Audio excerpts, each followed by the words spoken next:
Munyemerere rero dukomeze n'aya makuru yacu twerekeza i Kinshasa hari inkuru iturutseyo ni inkuru mbi cyane kuri uyu mugabo Joseph Kabila Kabange wayoboye igihugu cya Kongo imyaka 18 yose.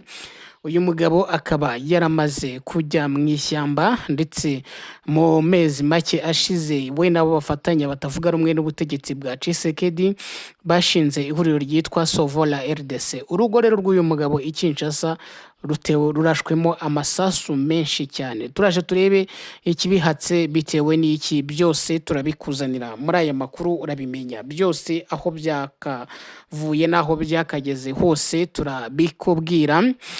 Turaza kugaruka kandi no kubijyanye n'igihugu cy'u Burundi aho habayeho umuhuro hagati ya mama 23 n'intumwa ziturutse i Burundi. Icyo bari bagamije nacyo turaza kukigarukaho turebere hamwe n'icyo bivuze kubijyanye n'izi mpande zombi zahanganiye cyane hariya mu burasirazuba bwa Kongo, cyane cyane muri Kivu y'Amajyepfo ariko na Kivu y'Amajyaruguru abarundi bari bariyo. Kabila rero uyu nguyu reka ture duheraho, ariko mbere yuko dutangira nakwibutsaga kubanza gukora subscribe, ugakora like, ugakora share kuri iyi channel yacu nziza cyane izajya ikugezaho amakuru ya politike cyangwa no mu karere, diplomasi n'ububanyi n'amahanga, byose uzajya ubisanga hano. Joseph Kabila rero Kabange uyu nguyu nyuma yuko amaze kugaragaza ko atavuga rumwe na Perezida Tshisekedi yakomeje kugenda agendwaho mu buryo butandukanye ndetse aza no gucibwa urubanza ahabwa igihano cy'urupfu. Uyu nguyu akaba hanwe adahari ntigeze anajurira, bivuze yuko igihano cye nyine kigihari byanze bikunze. Makuru rero agezweho, amakuru agezweho araturuka hariya ku rugo rwe ruri muri quartier bita Gombe akaba ari quartier ituyemo cyane cyane n'abakire ndetse n'abategetsi hariya mu gihugu cya Kongo. Uyu muyobozi rero uharaniye wayoboye cyangwa iki gihugu cya Repubulika ya Demokarasi ya Kongo akaba ubungubu urugo rwe nkuko amakuru dukura i Kinshasa arimo agenda bivuga ngo rugize gutya kuri uyu wa gatanu mu gitondo cya kare nibwo abagabo bagize gutya bambaye impuzankano ya Garde Républicaine cyangwa se abajepe, reka tubivuge muri ubwo buryo kugira ngo mubyumve, abarinda umukuru w'igihugu bagabye igitero cyitwaje intwaro kuri residence y'uyu wahoze ari perezida wa Repubulika Iharanira Demokarasi ya Kongo Joseph Kabila Kabange. Abo bagabo rero ngo bari bitwaje intwaro ziremereye cyane, intwaro zikomeye cyane, bagize gutya binjira muri iyi nzu ya Joseph Kabila Kabange mu rugo rwe. Uyu nzu iri mu mudugudu cyangwa icyo twakwita mu Gifaransa quartier GRM do Gombe cyangwa umudugudu wa GLM Gombe. Akaba rero abagabo ba muri Garde Présidentielle cyangwa Garde Républicaine bakaba binjiye ahangaha muri Gombe i Kinshasa kwa Kabila mu rugo rwe. Abantu mu muryango we bakavuga ko ngo hibwe ibintu byinshi, harashwe amasasu ndetse hibwa n'ibintu byinshi cyane muri ruriya rugo, ariko umuvugizi wa Garde Républicaine yahakanye ko hari ibyibwe.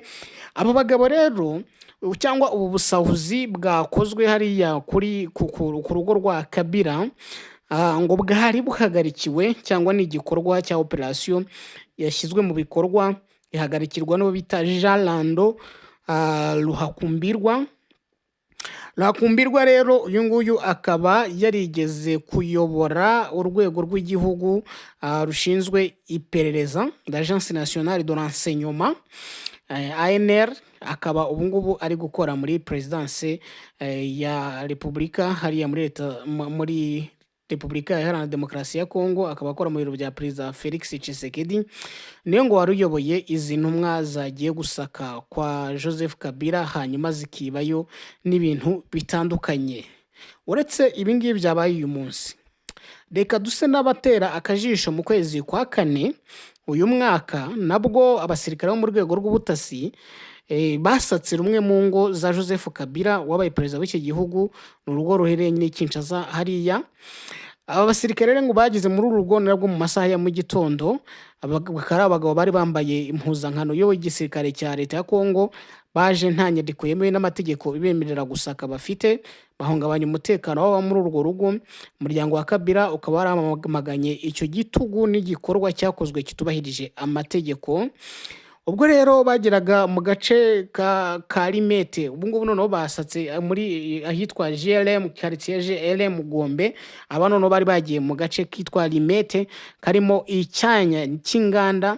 Bateranye amagambo n'ababa muri urwo rugo babasabaga kugaragaza uruhushya rwa leta rubemerera kwinjira, ariko ngo ntibarwerekana. Icyo gihe abo basirikare bavuga ko imodoka ebyiri za Jeep Defender ziri muri urwo rugo ari ikimenyetso cy'uko abarobamo bafite umugambi guhungabanya inzego za leta, ariko bo basubije ko zifashishwa gusa mu bikorwa bya gisivili. Icyo gihe abasirikare babanje guta muri yombi umubaruramari ukorera muri urwo rugo, ariko nyuma baza kumurekura bavuga ko bakomeza iperereza. Byageze rero mu masambiri y'ijoro abo basirikare bakiri muri urwo rugo bamaze umunsi wose. Umuvugizi w'umuryango wa Kabila akaba yarabashinje kuruvogera kuko bakinguye ahantu hatandukanye bahungabanya umutekano w'abarobamo, nyamara bigaragara ko nta mugambi mubi uhategurirwa.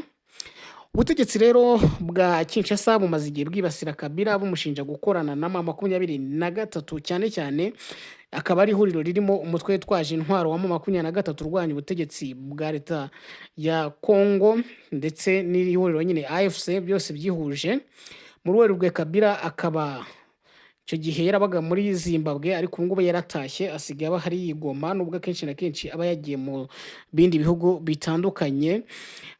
Icyo gihe Kabila rero akaba akunda gusobanura ko iyo yaba akorana na M23 intambara iba yarafashe indi ntera aba yarakuyeho Tshisekedi kera wakomeza kugenda abihakana. Uyu mugabo rero hamwe n'abo bafatanya bagize gutya mu kwezi kwa 10 bashinga ihuriro rishya ryari rifite intego yo gukemura ibibazo byugarije Congo. Iryo huriro bakaba bararyise Mouvement Sauvons la RDC, rikaba ryarashingiwe i Nairobi muri Kenya nyuma y'inama y'iminsi 2 yahuzaga abatavuga rumwe n'ubutegetsi bwa RDC. Kabila yatorewe kuba perezida w'iryo huriro. Kugeza uyu munsi iryo huriro rikaba ibikorwa byaryo byarirukanywe muri Repubulika ya Demokarasi ya Kongo, rikaba ritemewe kuhakorera. Uyu mugabo rero akakomeje kujujubywa amajya n'amaza. Reka turebe kuri iyi nkuru nanone y'amakuru aturuka mu gihugu cy'u Burundi avuga ko iki gihugu giherutse kohereza muri Repubulika ya Demokarasi ya Kongo intumwa zo kuganira n'umutwe wa M23 kugira ngo urekure abasirikare ba kiriya gihugu wafatiye ku rugamba ndetse unemerere gutaha mu mahoro abaheze mu misozi miremire ya Uvira. Abayobozi rero bakuru bane bo mu gisirikare cy'u Burundi nibo baherutse kujya kuganira na M23. Ibiganiro bikaba byarabereye mu gace ka Ruvungi gaherereye muri teritwari ya Uvira mu ntara ya Kivu y'Amajyepfo. Amakuru akavuga ko mu mirwano rero imaze iminsi ibera mu bice by'intara Kivu y'Amajyepfo yafatiwemo abasirikare benshi b'Abarundi barimo n'ufite ipeti rya koloneli. Umuvugizi wa M23 Lawrence Kanyuka akavuga ko uriya mutwe witeguye guha Burundi abasirikare babwo wafashe mpiri. Ati kuri abo barwanyi b'Abarundi bafashwe cyangwa bakiri mu mirwano turizeza ko bazitabwaho ku mutekano usesuye ndetse bagashyikirizwa abayobozi b'igihugu cyabo hubahirizwa uburenganzira bwa muntu. Amakuru akavuga ko ubwo bw'abayobozi b'Abarundi bahuraga na M23 bayisabye gufungura inzira y'ubutabazi yemerera izindi ngabo z'u Burundi zahize mu misozi miremire by'umwihariko mu gace ka Remera gutaha banyuze ku mupaka w'u Burundi. Izo ngabo zabuze inzira zicamo ngo zisubire mu Burundi nyuma y'uko mu cyumweru gishize M23 yigaruriye uduce turimo Rubarika, Mitimbiri, Katogota, Ruvungi, Bwegera ndetse na Sange izi ngabo z'u Burundi zacagamo. Kuri ubu rero igitegerejwe ni ukureba niba koko M23 iri buze kurekura abo basirikare, ariko nayo ikaba yabasabye ibintu bibiri, harimo kuba Burundi bwahagarika ibikorwa byose bya gisirikare muri Kongo ndetse bukanacyura ingabo zabwo ziri hara mu gihugu cya Kongo. Ibyo byose turakomeza tubitegereze, tubihanga amaso turebe aho byerekeza. Reka tubashimire naho mu yandi makuru.